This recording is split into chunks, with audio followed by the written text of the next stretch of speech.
Buenos días, mi nombre es Mariana Aguirre y en esta presentación les hablaré sobre las diferentes técnicas quirúrgicas periodontales que existen, las ventajas de cada una y las diferencias entre ellas, para así poder escoger cuál es la indicada respecto a las necesidades, las enfermedades que presente o el biotipo de cada paciente. Uno de los colgajos más usados en la terapia periodontal es el colgajo de Whitman original, o también conocido como la gingivectomía. Este colgajo fue descrito por Leonard Whitman en 1918 y es un colgajo mucoperióstico con el fin de eliminar el epitelio y el tejido conectivo que está inflamado para facilitar la limpieza de toda la superficie radicular. Les voy a describir más o menos paso a paso cómo se realiza este colgajo. Primero, se van a realizar 2 incisiones liberadoras para delimitar el área de trabajo, el área en el que vamos a trabajar. Esas incisiones se hacen aproximadamente a 2 dientes periféricos del área a tratar en el margen gingival mesiovestibular. Luego se va a realizar una incisión gingival que va a conectar las 2 incisiones liberadoras que hicimos anteriormente, siguiendo el contorno del margen gingival y separando el epitelio de la bolsa y el tejido conectivo que está inflamado.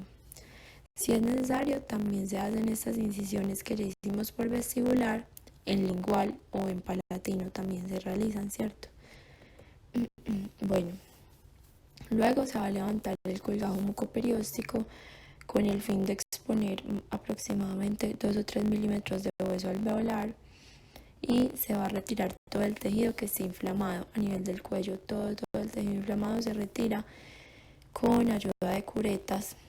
Entonces se hace todo lo que es el raspado y el alisado de las superficies radiculares, obviamente con mucho cuidado para no ir a lastimar más de la cuenta, por decirlo así. Luego se hace con una fresa el recontorneado óseo para lograr así la forma anatómica del hueso que queremos lograr, ¿cierto? Finalmente se apoyan los colgajos y con la sutura se posiciona interproximalmente y se posiciona todo el margen gingival a nivel de la cresta ósea para no ir a dejar bolsas. Bueno, las mayores ventajas de este colgajo es que primero, la cicatrización se va a dar por primera intención y nos va a dar la posibilidad de restablecer el contorno del hueso en los sitios en los que hay defectos. Otro colgajo que es muy utilizado en las técnicas quirúrgicas periodontales se llama el colgajo de Whitman modificado. Este colgajo es diferente al colgajo de Whitman original debido a que es un colgajo más conservador, en el que se realizan incisiones horizontales para lesiones más leves, para brindar una mayor estética y una mayor adaptación de los tejidos, mientras que en el colgajo de Whitman normal,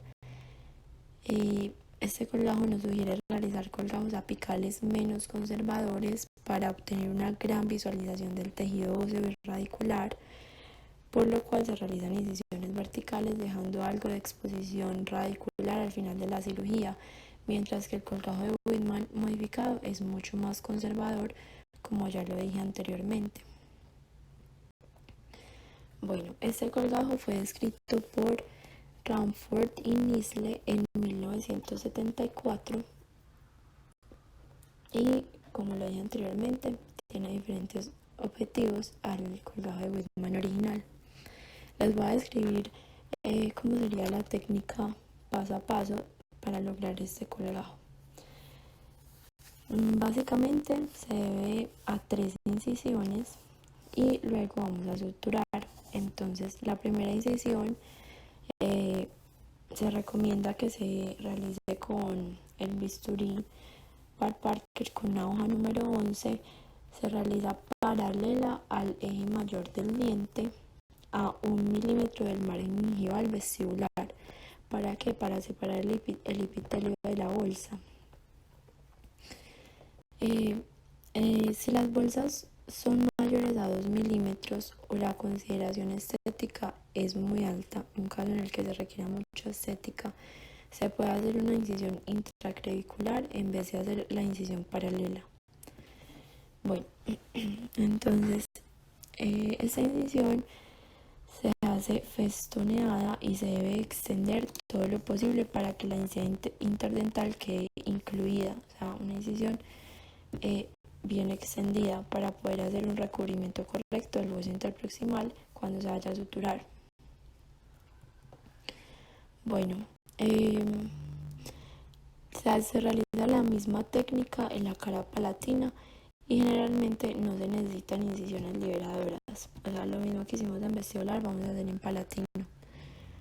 Luego se van a levantar colgajos de espesor total en vestibular y en palatino, ya que realizamos las incisiones anteriormente, y solamente se dejan pocos milímetros expuestos de cresta.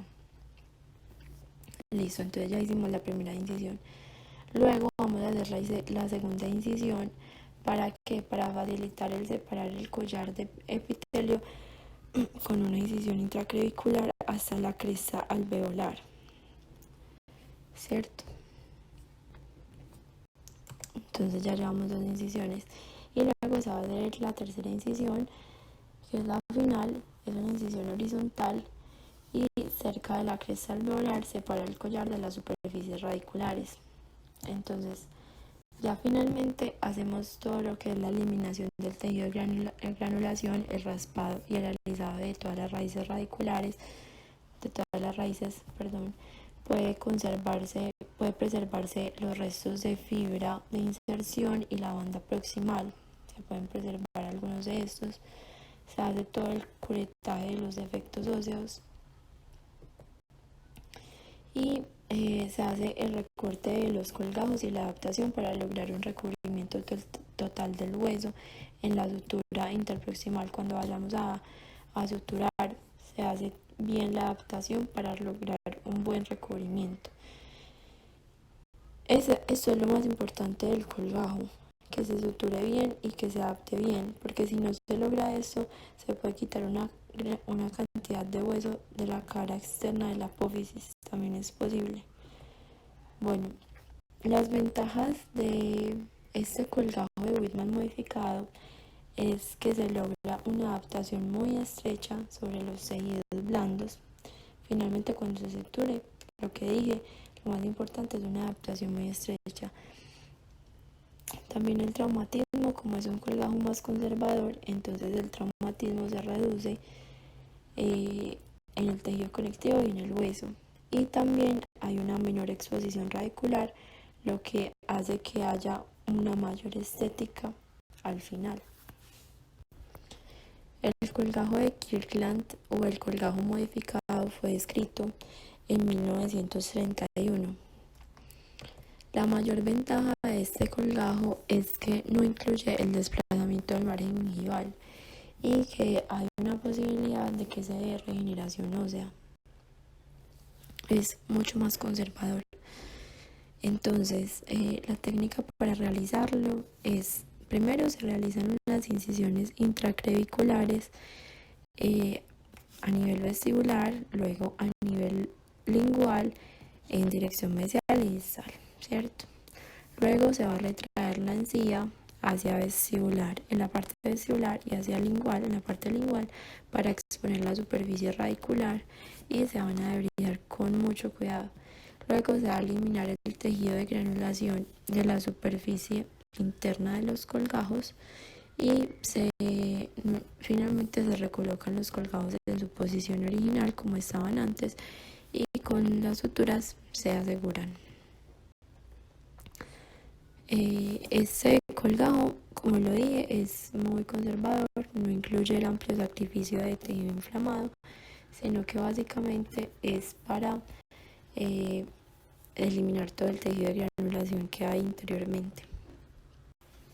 Bueno, la cirugía en coña distal es diferente por la histología y la anatomía en esta área. En esta área no hay encía queratinizada y la rama ascendente puede crear una distancia corta entre el área terminal distal y el último molar.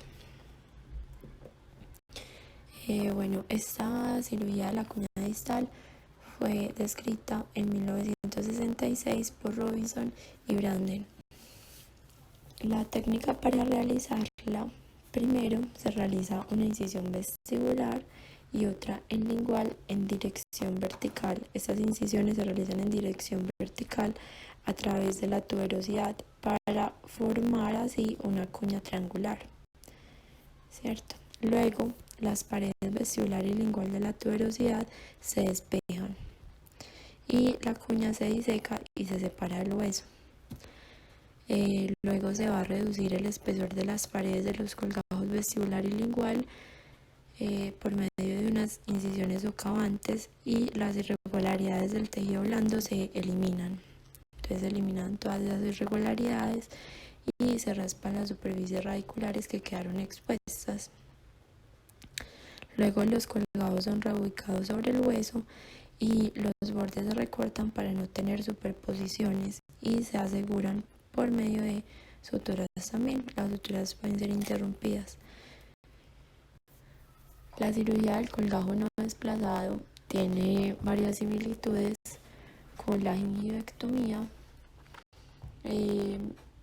ya que las dos son técnicas en las que se elimina quirúrgicamente la pared de la bolsa, y además tiene una similitud con el colgajo de Whitman modificado, ya que en esta también se realizan 3 incisiones básicamente. Bueno, les voy a decir paso a paso cómo se realizaría esta técnica. Primero, obviamente se debe medir la profundidad de la bolsa y marcarlo en la superficie externa con una sonda para saber de qué estamos tratando, cuánto es la profundidad. Luego se va a realizar la primera incisión, que es una incisión a bisel interno. Normalmente se realiza apical a nivel de la cresta alveolar, dependiendo del espesor del tejido. O sea que si hay mayor espesor de tejido, entonces más apical va a ser la incisión. Si hay menor espesor de tejido, entonces más incisal va a ser la incisión. Con esta misma incisión se debe adelgazar el colgajo. Luego se va a realizar la segunda incisión, que es una incisión crevicular desde el fondo de la bolsa hasta el hueso, con el fin de separar el tejido conectivo del hueso, ¿cierto? Entonces esa incisión es para separar. Luego se va a levantar el colgajo por disección Roma a partir de la incisión de bisel interno. Se hace el levantamiento y luego se va a hacer la tercera incisión, que es una incisión interdental para separar el tejido conectivo del hueso también. Y ahí se elimina con una cureta de la cuña de tejido triangular ocasionada por las 3 incisiones. Luego se va a hacer en todo el área el debridamiento y el borde del colgajo debe descansar en el borde de la unión de la raíz con el hueso. Bueno, finalmente se sutura, se hace una sutura suspensoria para asegurar el colgajo vestibular y el lingual y cubrir con un apósito periodontal si se requiere. En el caso, se puede cubrir con este apósito. Bueno, el colgajo desplazado en sentido apical se dio básicamente porque en 1954 se buscaba la preservación de la encía y se enfatizó en que todos los tejidos blandos, todo el complejo de tejidos blandos, todo lo que es encía y mucosa alveolar, se deben ubicar en una posición apical después de una cirugía. Este colgajo se hace básicamente con 2 fines: uno para la erradicación de bolsas y 2 para el ensanchamiento de la zona de encía insertada, o con ambos objetivos también. Entonces, dependiendo del propósito, puede ser un colgajo de espesor total, que es mucoperióstico, o un colgajo de espesor dividido, que es mucoso. La técnica para realizarlo: entonces, primero se realiza una primera incisión, que sería una incisión a bisel interno.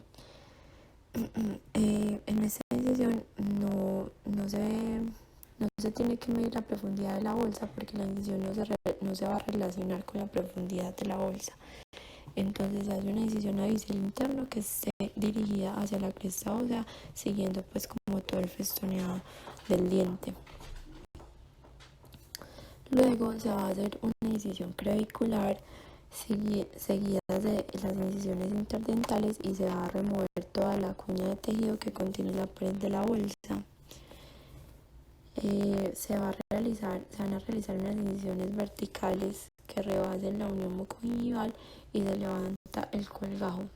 Entonces, si el colgajo es de espesor total, se hace una disección roma, y si es un colgajo de espesor dividido, o sea mucoso, se hace una disección aguda. El colgajo debe sobrepasar la unión bucogingival para que podamos tener la movilidad y que sea desplazado apicalmente. Bueno, después se va a hacer la eliminación del tejido de granulación, todo lo que es arizado y raspado radicular, resección ósea apical, en caso de ser requerido con una fresa, y finalmente, entonces, se va a suturar. En el caso de colgajo de espesor total, una sutura suspensoria alrededor, ¿cierto? Para mantener la posición deseada, y se puede usar un apósito periodontal para evitar la migración coronal. Y en los colgados de espesor dividido se sutura al periósteo como anclaje. El colgajo de preservación de la papila, como su nombre lo dice, es con el fin de preservar los tejidos gingivales en la zona interproximal, con el fin de preservar la papila, no tocar la papila. Fue escrito en 1985 por Takei, y la técnica para realizarlo, entonces primero se realiza una incisión intracircular en vestibular y en proximal, desde vestibular hacia proximal sin tocar la papila. Luego pasamos a palatino y seguimos esta incisión, una incisión intracircular por palatino con una incisión semilunar en la zona de las papilas apicalmente, ¿cierto? Aproximadamente 5 milímetros. Entonces ya la incisión por vestibular y por lingual se nos va a conectar, y luego que se nos conecte esta incisión se elevan las papilas con mucho cuidado de pues no causar algún accidente en la zona interdental, y se separan por completo del tejido duro y son empujadas como hacia vestibular con un instrumento romo. Luego se elevan con ayuda de una alegra o un periostótomo, se eleva todo el colgajo, que es un colgajo de espesor total, y finalmente las papilas son llevadas al área palatina como estaban anteriormente, sin ir a tensionar el tejido, se sutura con punto simple